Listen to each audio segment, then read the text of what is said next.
ISF মিমের সঙ্গে জোট চান হুমায়ুন, আগে বাবরি মসজিদ করুন টিপ্পনি অভিষেকের। 26-এর বিধানসভা ভোটে চমক দিতে নিজের রাজনৈতিক দল জনতা উন্নয়ন পার্টি তৈরি করেছেন অন্যতম বিতর্কিত তৃণমূল থেকে বহিষ্কৃত নেতা বিধায়ক হুমায়ুন কবির। তার দাবি নওশাদ সিদ্দিকের আইএসএফ এবং আসাদউদ্দিন ওয়েসির মিমের সঙ্গে জোট করেই লড়বেন। হুমায়ুনের পৃথক রাজনৈতিক দল নিয়ে সেভাবে কোনো মন্তব্য করতে না চাইলেও 26-এর লড়াই নিয়ে ভরতপুরের বিধায়কের চ্যালেঞ্জকে রীতিমতো কটাক্ষ করলেন তৃণমূলের সর্বভারতীয় সাধারণ সম্পাদক অভিষেক বন্দ্যোপাধ্যায়। তার মন্তব্য, উনি আগে বাবরি মসজিদ করুন, উনি তো বিজেপির প্রার্থী ছিলেন। 27 বছর পর আবার সেই ইস্যু, আগে যখন বিজেপিতে গিয়েছিলেন মনে ছিল না? শনিবার সাংবাদিক বৈঠকে হুমায়ুন কবির জানিয়েছেন, তৃণমূল কংগ্রেসকে হারাতে চাই, বিজেপিকে ক্ষমতা থেকে দূরে রাখতে চাই, তেমন মনোভাবাপন্ন দলগুলি নিয়ে আমি জোট করতে আগ্রহী। আইএসএফ এবং মিম আসলে বাংলা রাজনীতিতে নতুন সমীকরণ করে দেখাবো। আগামী 31শে জানুয়ারির মধ্যে রাজ্যের 182টি আসনে কার সঙ্গে জোট করে কে কোন আসনে প্রার্থী হবে তা চূড়ান্ত করা হবে। তিনি আরো জানান, বামপন্থী দলগুলিকে জোটে সামিল করতে আগ্রহী, তবে এর জন্য বামপন্থীদের থেকে কিছু শর্ত দেওয়া হয়, সেটা ভেবে দেখার আশ্বাস দেন। কিন্তু কংগ্রেসের সঙ্গে জোট চান না তাও স্পষ্ট করেছেন হুমায়ুন। 31শে জানুয়ারি 2026-এর মধ্যে রাজ্যের সমস্ত জেলা ও ব্লক কমিটি গঠন প্রক্রিয়া শেষ করা হবে দলের। ফেব্রুয়ারি থেকে হেলিকপ্টার নিয়ে সারা রাজ্যে প্রচার চালানোর কথা বলেন হুমায়ুন। তার কথায়, জোটের প্রার্থীদের হয়েও আমি হেলিকপ্টারে প্রচারে যাব। রাজ্যের কোনো আসন থেকে শিক্ষাবিদ কামাল হোসেনকে প্রার্থী করব, প্রয়োজন হলে বসিরহাট থেকে প্রাক্তন সাংসদ নুসরাতকে দাঁড় করাবো। হুমায়ুনের এসব রাজনৈতিক কার্যকলাপ নিয়ে তৃণমূলের সর্বভারতীয় সাধারণ সম্পাদক অভিষেক বন্দ্যোপাধ্যায়কে প্রশ্ন করা হলে তিনি বলেন, সবাই আলাদাভাবে রাজনীতি করতে পারে, প্রত্যেকের সেই অধিকার আছে। আপনার যদি মনে হয় আপনি নেতা, তাহলে করুন যা খুশি। আপনার যদি মনে হয় তৃণমূলকে হারাতে পারবেন, চেষ্টা করুন। মানুষ খুব বুদ্ধিমান, সব বোঝে। আগে বাবরি মসজিদ করুন। বিজেপির প্রার্থী ছিলেন, 27 বছর পর আবার সেই ইস্যু, আগে যখন বিজেপিতে গেছিলেন মনে ছিল না? রাজনৈতিক একজন নেতার মন্দির মসজিদ বানানো আর তার উপর রাজনীতি করা, এটা ঠিক নয়। যা করছেন ফল ভোগ করতে হবে, নন্দীগ্রাম থানায় গিয়ে পুলিশকে হুঁশিয়ারি শুভেন্দুর। মিথ্যে মামলায় বিজেপি কর্মীকে গ্রেফতারের অভিযোগে নন্দীগ্রাম থানায় ঢুকে পুলিশকে হুমকি দিলেন বিরোধী দলনেতা শুভেন্দু অধিকারী। তৃণমূলের উন্নয়নের পাঁচালী ট্যাবলো ভাঙচুরের ঘটনায় নন্দীগ্রামের ভেকুটিয়া অঞ্চলের বিজেপির মন্ডল সভাপতি ধনঞ্জয় ঘরার ভাই গৌরাঙ্গ ঘরাকে গ্রেফতার করে পুলিশ। সেই খবর পেয়ে এদিন সকালেই নন্দীগ্রাম থানায় হাজির হন স্থানীয় বিধায়ক এবং বিরোধী দলনেতা শুভেন্দু অধিকারী। তৃণমূলের অভিযোগ, গত বৃহস্পতিবার ভেকুটিয়া অঞ্চলে উন্নয়নের পাঁচালীর প্রচারে বেরোনো একটি টোটো ভাঙচুর করে বিজেপির কর্মী সমর্থকেরা।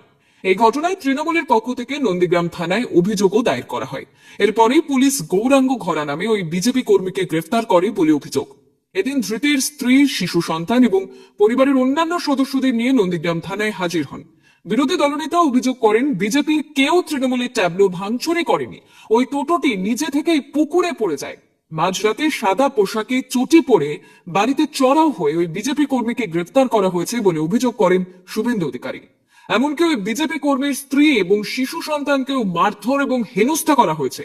বিরোধী দলনেতার দাবি, বাপ্পাদিত্য গর্গ নামে স্থানীয় এক তৃণমূল নেতার চাপেই ওই বিজেপি কর্মীকে গ্রেফতার করেছে পুলিশ।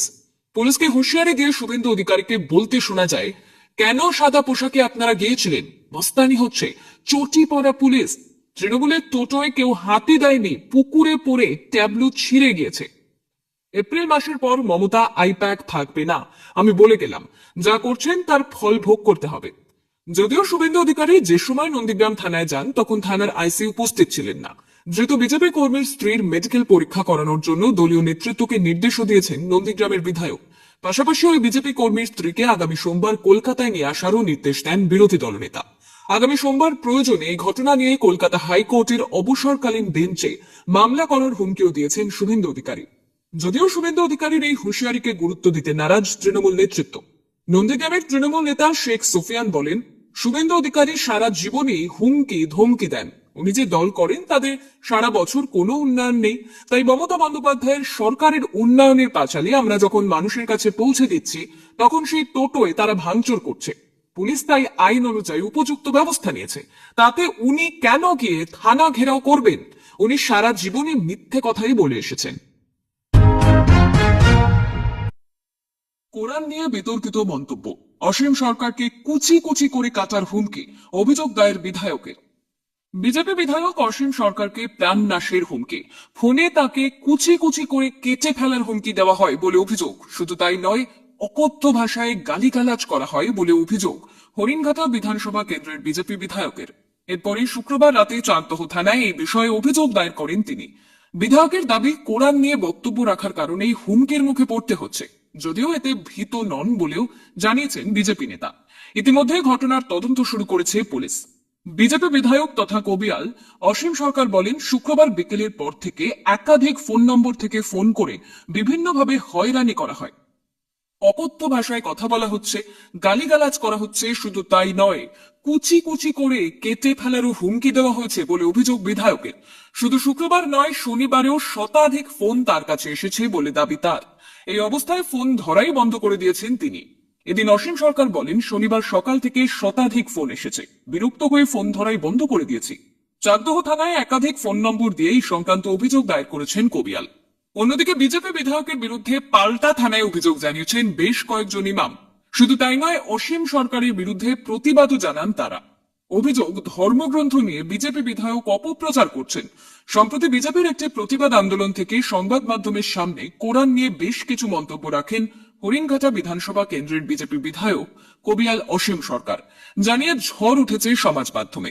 এরপরই পাল্টা বিজেপি বিধায়কের বিরুদ্ধে থানায় অভিযোগ দায়ের ইমামদের। 31শে ডিসেম্বর দিল্লি চলো ঘোষণা, অভিষেকের তালিকা প্রকাশ না করলে কমিশন ঘেরাওয়ের হুঁশিয়ারি। এসআইআর ইস্যুতে সুর চড়ালেন অভিষেক বন্দ্যোপাধ্যায়। শনিবার সন্ধ্যায় লজিক্যাল ডিসক্রিপেন্সি বা নামে অসঙ্গতি নিয়ে জাতীয় নির্বাচন কমিশনকে চ্যালেঞ্জ ছুড়ে দিলেন তৃণমূলের সর্বভারতীয় সাধারণ সম্পাদক অভিষেক বন্দ্যোপাধ্যায়। একই সঙ্গে তিনি ঘোষণা করলেন, 31শে ডিসেম্বর দিল্লি যাচ্ছেন তিনি, দেখা করবেন জাতীয় নির্বাচন কমিশনার জ্ঞানেশ কুমারের সঙ্গে। কোন যুক্তিতে 1,36,00,000 মানুষের নাম নিয়ে প্রশ্ন তোলা হচ্ছে, সেই সংক্রান্ত জবাব চাইবেন ডায়মন্ড হারবারের সাংসদ। শুধু তাই নয়, দিতে হবে এই সংক্রান্ত পূর্ণাঙ্গ তালিকাও, অন্যথায় কমিশন ঘেরাওয়ের হুঁশিয়ারি অভিষেক বন্দ্যোপাধ্যায়ের। শনিবার থেকে শুরু হচ্ছে রাজ্যে এসআইআর এর শুনানি পর্ব। এর মধ্যে বাংলায় চলা এসআইআর নিয়ে একাধিক প্রশ্ন তুললেন অভিষেক বন্দ্যোপাধ্যায়। শুধু তাই নয়, 58,20,000-এর মধ্যে কতজন বাংলাদেশি আর কতজন রোহিঙ্গা তার তালিকা প্রকাশের দাবিও জানান তিনি। পাশাপাশি নির্বাচন কমিশনকে এক হাত নিয়ে অভিষেক বলেন, লজিক্যাল ডিসক্রিপেন্সি অর্থাৎ অসঙ্গতি আছে বলে একটা লিস্ট ছেড়ে দিয়েছিলেন, কিন্তু তার কোনো প্রমাণ নেই। 1,36,00,000 মানুষের নামের পদবিতে গোলমাল আছে বলেছিলেন, সেই তথ্য প্রকাশের দাবি জানিয়ে তৃণমূলের সর্বভারতীয় সাধারণ সম্পাদকের প্রশ্ন। 16ই ডিসেম্বর ওই দিনই ওরা বলে দিল অসঙ্গতি রয়েছে। ওদের কাছে কোন জাদুকাঠি রয়েছে যে 80,000 বিএলওকে দিয়ে 7 কোটি ডেটা একদিনে যাচাই করে দিল, অসঙ্গতির হিসেব দিয়ে দিল। এই সংক্রান্ত তালিকা প্রকাশ করতে না পারলে নির্বাচন কমিশনকে ক্ষমা চাইতে হবে বলেও হুঁশিয়ারি অভিষেক বন্দ্যোপাধ্যায়। শুধু তাই নয়, এই বিষয়ে আগামী 31শে ডিসেম্বর দিল্লি গিয়ে নির্বাচন কমিশনারের সঙ্গে দেখা করে সংক্রান্ত জবাব চাইবেন বলেও জানিয়েছেন তিনি। আর তা দিতে না পারলে কমিশন ঘেরাওয়ের ডাক সাংসদের। বিধানসভা ভোটে বামেদের সঙ্গেই জোট চায় আইএসএফ, আলিমুদ্দিনে আলোচনার পর জানালেন নওসাদ। আগামী বিধানসভা নির্বাচনে বামেদের সঙ্গে জোট করে লড়তেই আগ্রহী আইএসএফ। এদিন আলিমুদ্দিন স্ট্রিটে বামফ্রন্ট নেতৃত্বের সঙ্গে জোট নিয়ে এক দফা আলোচনার পর এমনটাই দাবি করেছেন আইএসএফ চেয়ারম্যান নওসাদ সিদ্দিকী। কথা হয়েছে আসন সমঝোতা নিয়ে, তবে জোট নিয়ে এখনো কোনো কিছুই চূড়ান্ত হয়নি বলে জানিয়েছেন নওসাদ। তিনি জানিয়েছেন, এদিনের বৈঠকে বামফ্রন্ট চেয়ারম্যান বিমান বসু ছাড়াও উপস্থিত ছিলেন সিপিএম এর রাজ্য সম্পাদক মোহাম্মদ সেলিম। যদিও এদিনের বৈঠক নিয়ে সিপিএম অথবা বামেদের পক্ষ থেকে কোনো প্রতিক্রিয়া দেওয়া হয়নি। আইএসএফ বিধায়ক নওসাদ জানিয়েছেন, বেশ কয়েক মাস আগে বামেদের পাশাপাশি কংগ্রেসকেও জোট গঠনের প্রস্তাব দিয়েছিলেন তারা। যদিও কংগ্রেসের পক্ষ থেকে কোনো সাড়া মেলেনি, তবে বামেদের পক্ষ থেকে ইতিবাচক সাড়া মেলায় এর আগেও বেশ কয়েকবার জোট নিয়ে দুপক্ষের মধ্যে আলোচনা হয়েছে বলে জানিয়েছেন নওসাদ। আইএসএফ চেয়ারম্যান বলেন, জোট গঠন কিভাবে সম্ভব, কোন দল কোন আসনে লড়বে এবং তার জন্য ভালো ফল করা সম্ভব, এসব নিয়েই আলোচনা হয়েছে। আমরা কতগুলি আসনে লড়তে চাই সেটাও জানিয়েছি, সব মিলিয়েই আলোচনা হয়েছে। এর সঙ্গে নওসাদ যোগ করেছেন, আমরা কতগুলি আসনে লড়লাম, কে কত বেশি আসন পেল সেটা গুরুত্বপূর্ণ নয়। আমাদের লক্ষ্য তৃণমূল এবং বিজেপিকে হারানো। তার জন্য যে দল যে আসনে লড়লে ভালো ফল করা সম্ভব সেটা নিয়ে কথা হয়। পিস্তল দেখে হোটেল মালিককে হুমকি, তোলাবাজির চেষ্টায় খড়গপুরে গ্রেফতার বিজেপি কর্মী। খড়গপুরে ফের উত্তেজনা, দেশীয় পিস্তল নিয়ে গ্রেফতার এক যুবক। এই ঘটনায় চাঞ্চল্য ছড়িয়েছে এলাকায়, রাজনৈতিক মোড় নিয়েছে এই ঘটনা। জানা গেছে গ্রেফতার হওয়া যুবক বিজেপি কর্মী। এরপরই চরমে উঠেছে দুই দলের তরজা। জানা গেছে একটি দেশি পিস্তল সহ নারায়ণগড় থানার পুলিশের হাতে গ্রেফতার হয়েছেন বিজেপির এক সক্রিয় কর্মী। পুলিশ জানিয়েছে ধৃতের নাম জ্যোতি জানা, বয়স 26 বছর। ওই যুবকের বাড়ি বেলদায়। ধৃতকে শনিবার খড়গপুর এসিজেএম আদালতে হাজির করানো হয়। বিচারকের নির্দেশে 3 দিনের পুলিশ হেফাজতে পাঠানো হয়েছে ধৃত যুবককে। ওই যুবকের বিরুদ্ধে অভিযোগ, দীর্ঘদিন ধরে নারায়ণগড় থানা এলাকার 16 নম্বর জাতীয় সড়কের ধারে একটি হোটেলের ম্যানেজারকে টাকা দেওয়ার জন্য চাপ দিতেন তিনি। ফোন ও হোয়াটসঅ্যাপ কলের মাধ্যমে এই চাপ দেন। অভিযোগকারীর দাবি, টাকা না দিলে মেরে ফেলার হুমকি দিতেন ওই যুবক। জানা গেছে টাকা চাওয়ার জন্য শুক্রবার রাতে এই বিজেপি নেতা নিজেই হোটেলে পৌঁছে যান। হোটেলে পৌঁছে টাকা দাবি করেন ওই নেতা। এই সময় হোটেল ম্যানেজারের সঙ্গে বচসা শুরু হয়। হোটেলের কর্মীরা এই বিজেপি কর্মীর ব্যাগ ছিনিয়ে নিয়ে তল্লাশি শুরু করেন। দেখা যায় ব্যাগে রয়েছে একটি দেশি পিস্তল। তারপরেই খবর দেওয়া হয় নারায়ণগড় থানায়। খবর পেয়ে পুলিশ ঘটনাস্থলে পৌঁছয়। এই বিজেপি কর্মীকে গ্রেপ্তার করা হয়। অন্যদিকে ওই বিজেপি কর্মীর গ্রেপ্তারের ঘটনায় তৃণমূল ও বিজেপি নেতাদের মধ্যে চরমে উঠেছে চর্চা। এই প্রসঙ্গে বিজেপির মেদিনীপুর সাংগঠনিক জেলার মুখপাত্র অরূপ দাস বললেন, পুলিশ ও তৃণমূল পরিকল্পিতভাবে ওকে ফাঁসিয়েছে। অন্যদিকে তৃণমূল নেতা রঞ্জিত বোস বলেন, ওই বিজেপি কর্মীর বিরুদ্ধে দীর্ঘদিন ধরে অভিযোগ উঠছিল। হোটেল মালিকের কাছ থেকে ভয় দেখিয়ে তোলা আদায়ের চেষ্টা করছিল। খবর পেয়ে পুলিশ তাকে ধরেছে। এর সঙ্গে তৃণমূলের কোনো সম্পর্কই নেই। তবে এই ঘটনাকে কেন্দ্র করে বেলদায় ব্যাপক চাঞ্চল্যের সৃষ্টি হয়েছে।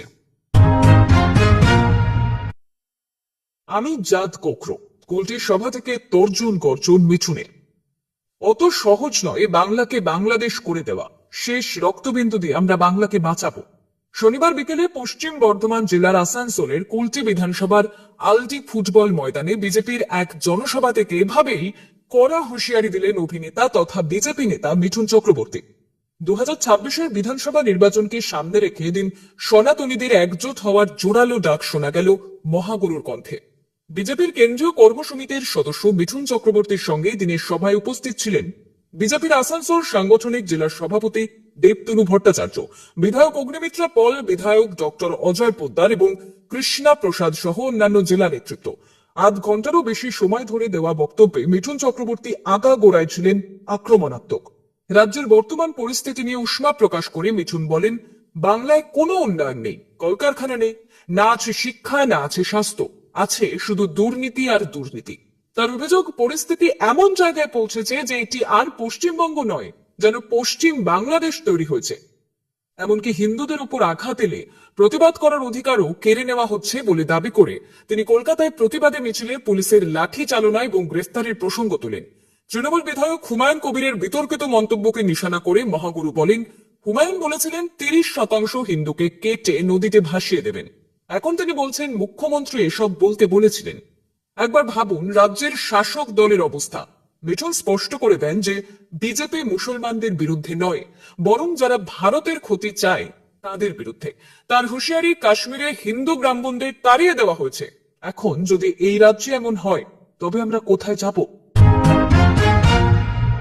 যতই করো হামলা, আবার জিতবে বাংলা, নতুন স্লোগান ও কর্মসূচি ঘোষণা অভিষেকের। আসন্ন বিধানসভা নির্বাচনকে পাখির চোখ করে নির্বাচনী লড়াইয়ের ময়দানে কোমর বেঁধে নামল তৃণমূল কংগ্রেস। শনিবার দলের নতুন স্লোগান এবং কর্মসূচির লোগো প্রকাশ করে আনুষ্ঠানিকভাবে যুদ্ধের দামামা বাজিয়ে দিলেন তৃণমূলের সর্বভারতীয় সাধারণ সম্পাদক অভিষেক বন্দ্যোপাধ্যায়। তৃণমূল শিবিরের এবারের নতুন রণধ্বনি, যতই করো হামলা, আবার জিতবে বাংলা। রাজনৈতিক বিশ্লেষকদের মতে এই স্লোগান অত্যন্ত তাৎপর্যপূর্ণ। একদিকে যেমন কেন্দ্রীয় এজেন্সির তৎপরতা এবং বিরোধীদের রাজনৈতিক আক্রমণকে হামলা হিসেবে চিহ্নিত করা হয়েছে, অন্যদিকে আবার জিতবে বাংলা বার্তার মাধ্যমে বঙ্গ অস্মিতা এবং উন্নয়নের আবেগকে উস্কে দেওয়ার কৌশল নিয়েছে ঘাসফুল শিবির। শনিবার সংবাদ মাধ্যমের মুখোমুখি হয়ে অভিষেক বন্দ্যোপাধ্যায় স্পষ্ট জানান, আগামী 2 তারিখ থেকেই রাজ্যে বড়সড় রাজনৈতিক কর্মসূচি শুরু করতে চলেছে তৃণমূল। তিনি বলেন, আগামী 2 তারিখ থেকে আমরা রাস্তায় থাকবো। এসআইআর এর সময় আমরা কোনো কর্মসূচি নিইনি, কিন্তু এবার আমাদের দায়িত্ব ও কর্তব্য হলো গত 15 বছরে রাজ্য সরকার মানুষের জন্য ঠিক কি কি কাজ করেছে তার প্রতিটি দরজায় পৌঁছে দেওয়া। এদিন সরাসরি বিজেপিকেও চ্যালেঞ্জ ছুড়ে দেন অভিষেক। তার কথায়, আমাদের যদি মাথা নত করতে হয় তবে এ রাজ্যের মানুষের কাছে করব, বিজেপির কাছে করব না। অর্থাৎ আসন্ন নির্বাচনে নতি শিকার নয়, বরং লড়াইয়ের পথে যে দল হাঁটবে সেই বার্তাই তিনি কর্মীদের দিয়েছেন। আগামী 2 তারিখ থেকে তৃণমূলের এই ব্যাপক প্রচার অভিযান রাজ্য রাজনীতির সমীকরণ কতটা বদলাতে পারে, এখন সেটাই দেখার। গ্রেপ্তারে পরোয়ানা জারি হতে উধাও রাজগঞ্জের ভিডিও, খুনে অভিযুক্ত প্রশান্তের নামে নিখোঁজ পোস্টার। নিখোঁজ স্বর্ণ ব্যবসায়ী খুনে অভিযুক্ত রাজগঞ্জের ভিডিও প্রশান্ত বর্মন। সন্ধান চাই পোস্টার পড়ল জলপাইগুড়ির রাজগঞ্জ ভিডিও অফিস ও সংলগ্ন এলাকায়। এই সংক্রান্ত পোস্টার দিতে দেখা গেল এসএফআই কর্মী সমর্থকদের। ঘটনায় শোরগোল এলাকায়। ভিডিও প্রশান্ত বর্মনের আগাম জামিন খারিজ করে কলকাতা হাইকোর্ট। 72 ঘন্টার মধ্যে আত্মসমর্পণেরও নির্দেশ দেয় আদালত, কিন্তু সেই নির্দেশ মানেননি ভিডিও। সুপ্রিম কোর্টে একটি এসএলপি দায়ের করেন তিনি। এদিকে আত্মসমর্পণ না করায় বিধাননগর মহকুমা গ্রেফতারি পরোয়ানা জারির আবেদন করে বিধাননগর কমিশনারেট পুলিশ। পুলিশের দাবি ভিডিও এসএলপি দায়ের করেছেন সেই তথ্য তাদের কাছে নেই। পুলিশের দাবি মেনে গ্রেফতারি পরোয়ানা জারি করে আদালত। তার আগে থেকেই দাবাং ভিডিও প্রশান্তের খোঁজ মিলছে না বলে দাবি। গ্রেফতারি পরোয়ানা জারি হতেই প্রশান্ত বর্মন রাজ্য ছেড়ে পালিয়েছেন বলে খবর। তার খোঁজে রয়েছে বিধাননগর পুলিশ। এই আবহে তার নামে নিখোঁজ পোস্টার পড়ল বিডিও অফিস চত্বরে। নথিতে গরমিল, মন্ত্রী সাবিনা ইয়াসমিনের আমেরিকা নিবাসী কন্যাকে শুনানিতে ডাকল কমিশন। এসআইআর এর দ্বিতীয় পর্যায়ে রিভেরিফিকেশনের জন্য শুনানিতে ডাক পেলেন মন্ত্রী কন্যা। এ নিয়ে উদ্বিগ্ন রাজ্যের সেচ ও উত্তরবঙ্গ উন্নয়ন দপ্তরের রাষ্ট্রমন্ত্রী সাবিনা ইয়াসমিন। মেয়ের নামে রিভেরিফিকেশনের নোটিশ ইস্যু হওয়ায় চরম ক্ষুব্ধ মালদহের মোথাবাড়ির বিধায়ক তথা রাজ্যের মন্ত্রী সাবিনা। জানা গিয়েছে তার বড় মেয়ে ফিজা বিনতে আলম মার্কিন মুলুকে রয়েছেন। ইউএসএতে প্রায় 2 বছর ধরে পড়াশোনা করেন। নির্বাচন কমিশনের খসড়া ভোটার তালিকায় তার নামও রয়েছে। তারপরেও ফেয়ারিং এর জন্য তার নামে নির্বাচন কমিশনের নোটিশ কেন? রাজ্যের সেচ ও উত্তরবঙ্গ উন্নয়ন দপ্তরের রাষ্ট্রমন্ত্রী সাবিনা ইয়াসমিনের অভিযোগ, এভাবে বিজেপির কথায় নির্বাচন কমিশন সাধারণ মানুষকে হয়রানি করছে। এসআইআর এর নামে হয়রানি বন্ধের দাবিতে সোচ্চার মন্ত্রী সাবিনাও। মন্ত্রী বলেন, আমার মেয়ে শুধু নয়, পর্যাপ্ত নথি দেওয়ার পরেও অনেক সাধারণ ভোটারকে শুনানিতে নোটিশ দিয়ে ডাকা হচ্ছে। এভাবে মানুষকে হয়রানি করে রাজ্যের বিধানসভা ভোটে বিজেপি লাভ করতে পারবে না। পাল্টা নির্বাচন কমিশনের পাশে দাঁড়িয়েছে জেলা বিজেপি। এসআইআর ইস্যুতে তৃণমূল কংগ্রেসও লাগাতার আন্দোলন কর্মসূচি চালিয়ে যাচ্ছে। প্রকৃত ভোটারদের নাম বাদ দেওয়া যাবে না বলে জোরালো দাবি তুলে লড়াই চালাচ্ছে তৃণমূল। এমন পরিস্থিতিতে মালদহের মন্ত্রী কন্যার নামে নোটিশ ইস্যু হওয়ায় জেলার রাজনৈতিক মহলেও চাঞ্চল্য ছড়িয়েছে।